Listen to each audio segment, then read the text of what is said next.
meron daw tinanong kay Tusog at nakakatawa yung sagot niya. Oo eh.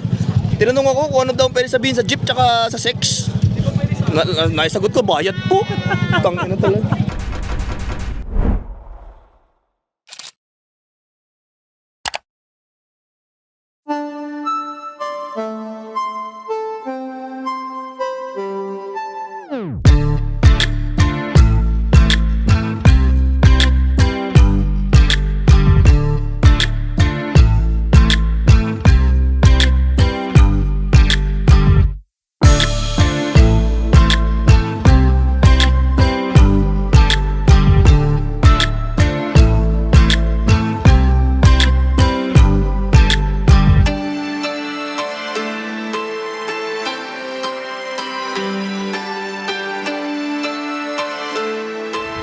Okay guys, welcome to another gay episode and here we are at DBTK. And hanggang dito, may ginagawa sa EG. Bumuka eh. Ay, Ma'am Jo oh, GP Lubricants, Abir. Uy, vlogger. Vlogger? Ay, vlogger. Vlogger ka sir? Ano nangyari? Nagaling bumper eh. Lumuwa eh. Siyempre, panonoodin ka lang ng kaibigan mo, di ba? Siyempre, vlogger. Vlogger! Kasi daliri eh. Vlogger kasi. Okay guys, so nandito na nga tayo sa DBTK. Sabi nga ni Tusog kanina, first time natin nilabas in public si Chrissy at umabot siya sa event natin ngayon. Hindi ako tinirek. Siguro may balat lang talaga to sa alam nyo na. Alam talaga yun. Di ba? Siguro may balat talaga siya sa alam nyo na. Eh ako, naging aberya lang natin ngayon yung bumper natanggal kasi tinanggal ko siya kahapon since kinabit natin ng OEM chin. Meron na tayong OEM chin ngayon. Galing kay Alu yan. So I opted with the OEM chin muna for now kasi yung chin na binili natin is yung durable one na maski masayad-sayad mo hindi siya nababasag. Kung sakali magpapalit ako, gusto ko ng tactical art sana na CF. Yun. Pero so far, ito na itsura ni Chrissy ngayon. Mukhang tanga. Spoon certified. Yeah, look at peep the block. My nigga. Peep the trans, my nigga. Wait and see. Hindi yun lang sila. Ipa-describe mo na lang kay Honda Nerd. Okay, bigay mo yung mic. Bigay mo yung mic. Go. Okay. I'll go. So what you're looking at is a spoon certified EG. Okay. Okay. Has spoon transmission, spoon crate engine with ITBs, individual throttle bodies, right? Okay. And then? The fenders are pretty wide. Okay. Don't let anybody tell you that this is Jace Racing. Oh, it's not. It's charge speed. Okay, why? Because if the cheek light or the side marker is placed here, it's charge speed. If the cheek light or the side marker is here, it's Jace Racing. Okay. So yeah, that's that. What you're looking at is an AP 2.5 equipped with CR or Type S chin. It's finished in Laguna blue paint. And yo, this is what got my panties wet, my boy. Peep the steering wheel. Got my panties all wet. Fun fact about the S2000. It recycled a lot of SR3 parts, meaning it's like from the EG. Cheek light, local EG, it just happens to be clear. Door handles, EG, it just happens to be silver. Sa loob. Oh, EG yan. And fun fact about why this is a AP 2.5 is because from 2006 to 2009, it came with a 2.2 liter in Japan, and it's drive-by-wire. So that's an indication it's an AP 2.5, and plus this only came in AP 2.5, the Laguna blue color. Yung Type S or the CR sa US, yung blue niya, it's Apex blue. Okay, so this is Moab's freaking EF, no? So it's a B20 VTEC, all right? This head is a 96, most likely either a Type R or a B16 head. B16 OBD Gen 2 manifold. He has traction bars. Obviously, when you have an EF and you have a B series with a header, it is essential that you have traction bars. Because hindi siya magki-clear. Kailangan mong tabasin kung hindi ka magka-traction bars, pretty much. And if you notice, this is an EF with an EF valve cover. So, the indication of the year is like yung Gen 1 valve cover, maliit yung VTEC niya, tsaka it says Honda Motors Company. So, Gen 1 B16. MR5s, Mugen MR5. So, it is a two-piece wheel. It is heavy, but it's legit Mugen. And he has the twin blocks. He has a Mickey Mouse steering wheel and a spoon gauge cluster, which is uber rare.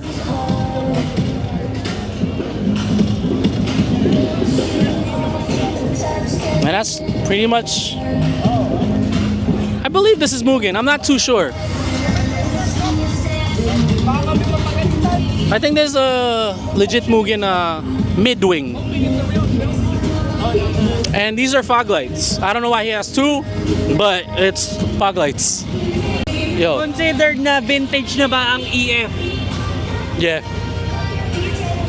It would be. Vintage old school. Oh, it would be. Kasi it's hard to, like yung mga bubots nito, it's very, ano eh, Hirap na. mahirap na.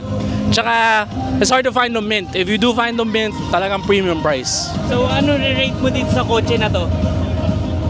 I'm not an EF fan, but like, considering na, you know, he has it built and like, daming goodies, like an 8 out of 10. I'm not a fan. If I was an EF fan, it'll be a 10. Pero hindi ako EF fan.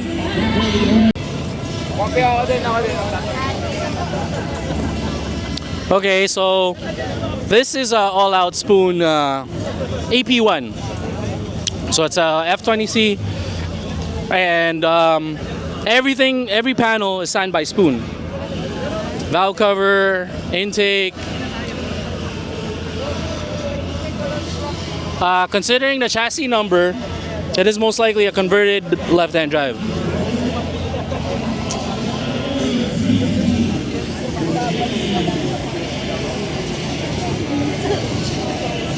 Daming sasakyan dito sa DBTK, as in big event. Last time, alam ko dito rin nila ginawa yun. Or dun sa Park Links yung last time. I don't know. Pero nag-event na sila dito. Tapos nakita nyo yung ibang hinikutan nyo. Kasama si Honda Nerd, kasama ni Tusog. Sabi niya magpa-vlog daw siya. Yung pala, siya lang yung magre-record ng video natin. 'Di ba?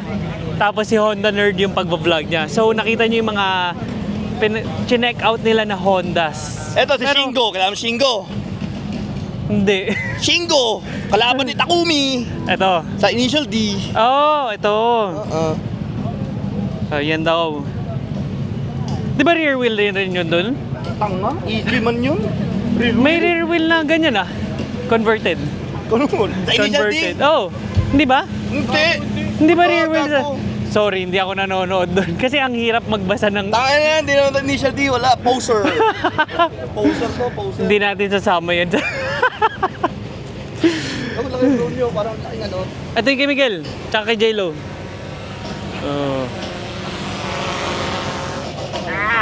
Bawat ano na lang, mauupuan ah. Minsan dito si Honda Nerd, susulitin na natin siya sa mga Honda things dito sa DBTK. So meron kami nakita dito na Ortia, na Urig. Oh, so ito na, papasa na natin yung mic. Yo, you would think this is an EK. You're not wrong. This is actually based off of the EK sedan, but it's a freaking wagon. So it shares the same doors as the EK sedan, same everything EK sedan, interior EK sedan. I mean, I'm sure na, ano, you see this on Marketplace, the seats. There's also 2000 spec.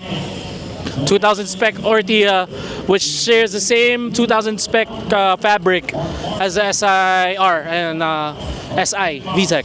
Privacy talaga no? I believe O hindi? Dapat ito lang. Typically. Likod lang. Typically, pero not every single variant is like that. Fan ka ng wagon? I would rock it. If it was a right-hand drive. Okay. If it was retained right-hand drive. Ba, walang left-hand drive nito? Wala. Oh. So dito nanggagaling daw yung interior na Ortia 2000 spec, mga ganun, pang EK na nililipat sa sedan. Yung backseat niya, yun yung foldable na 60/40, di ba? Din siya sa sedan, pero kailangan mong lagyan ng alambre para mag-flash. Okay. So fit rin, yun nga yung ginagamit sa sedan na para maging blue interior. So this is the original look nung Ortia, same nung kay Banawi Boy, pero kay Banawi Boy kasi kinonvert niya ng EK front. So SIR look sa harap niya. Pero para sa mga hindi nakakalam, ito yung harap talaga ng Ortia wagon. Saan siya lumabas originally? Japan lang. So lahat ng ganito is right-hand drive. Oh.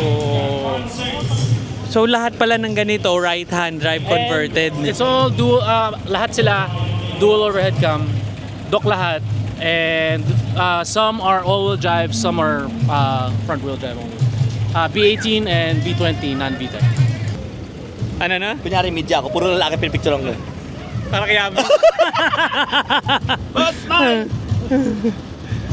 So nagpipicture-picture yung bago natin media. Ano pangalan ng page mo?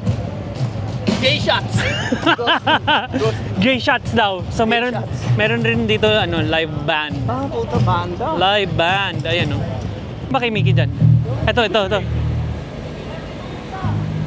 So here are the Truenos sa DBTK. Ayan. And here's one. Alam ko meron pa iba eh. Ha? Yung fog light covers, rare yan. Fog light covers. Kasi wala ako alam sa Trueno. Alam nyo naman, Basta- Honda boy lang talaga tayo. It automatically opens and shuts. And hindi tayo masyado maano sa purista, pagiging purista, di ba? Alam nyo naman yung style natin, hindi ganun. Kaya naghahanap tayo ng mga may alam para ma-educate kayo kung yung mga interested sa mga ganun. So tayo more on fixing the cars, more on building the cars, more on racing look, racing stuff, ganun. Nakita nyo to kanina, inikutan nila Honda Nerd. Solid nung EG niya. Naka-wide CE, big brakes, endless. Naka-carbon na, ewan ko, drag skirt pa rin tawag dyan. Side mirrors, ganda. Brown glass all around. Mahal niyan. Ganda. Clear tail lights. Roll cage. Sana maging ganyan rin itsura ng atin. Hopefully, pag tinuloy-tuloy natin yan, aabot rin sa makinis. Uy, naka-sunroof pa siya. Race car naka-sunroof, naka-roll cage pero naka-sunroof. Solid, ayun. Ganda, ganda nung EG niya. Hopefully, maging ganyan rin yung atin someday. Tiwala lang. Pero at least ngayon matino na siya dumadating sa mga events. Hindi na siya tumitirik. Siguro nga may balat lang talaga si 2.0. So yun. Picture mo. So hinahanap namin yung Trueno nung stock is good. Yung nagsasabi ng stock is good daw. Hinahanap namin Trueno niya. Ito na ata. Hindi ko lang alam kung alin dito. Masarap ba yung hotdog mo? Which one? This one. Ano yan? Ano mo yan? Kay hotdog yan, Yan. di ba? Trueno ni Mickey Maso. Smart bun from Uncle John. Speed tuner. Speed tuner. Sino magpipicture? And the 286 Ito na yung- buys the book. Speed tuner 86 ni Mickey Maso. Ayan o. At nasa talembang toys para si Pacboy. Makikiulong lang, kapatid.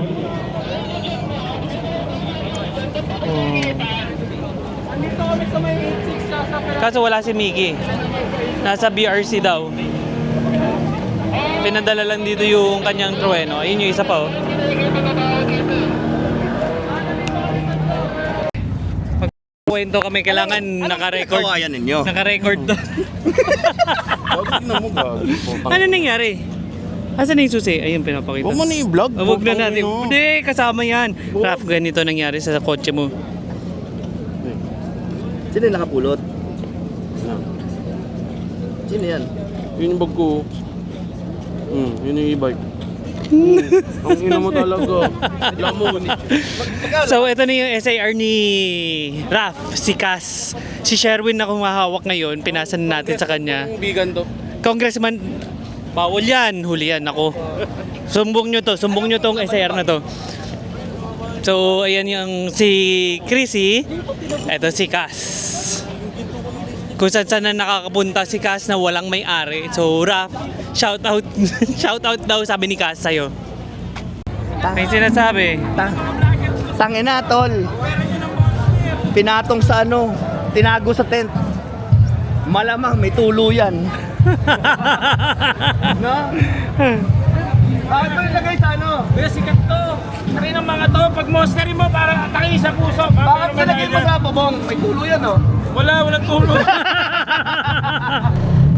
Okay, so that's it for the DBTK event. Umulan, grabe. Dito Miguel, basang-basa. So, okay naman, maganda yung event. Sobrang daming pumunta, sobrang daming guests, sobrang daming tao, daming merch na binibenta, daming bumibili ng merch ng DBTK. Ganda na event, ganda ng mga sasakyan, nakita nyo naman. So, eto, hindi na kami masyado nakapag-vlog kasi nagkaroon ng concert, daming pagkain na stalls, daming friends na nakita, yun. Tapos yun nga, umulan. So, I guess that's it for this vlog. Sobrang happy ako na everything's well with Chrissy. Na-display natin siya sa event na car show, car meet, hindi ko alam. Marami rin na nakakita sa kanya, nag-appreciate sa kanya. Maraming salamat sa inyo.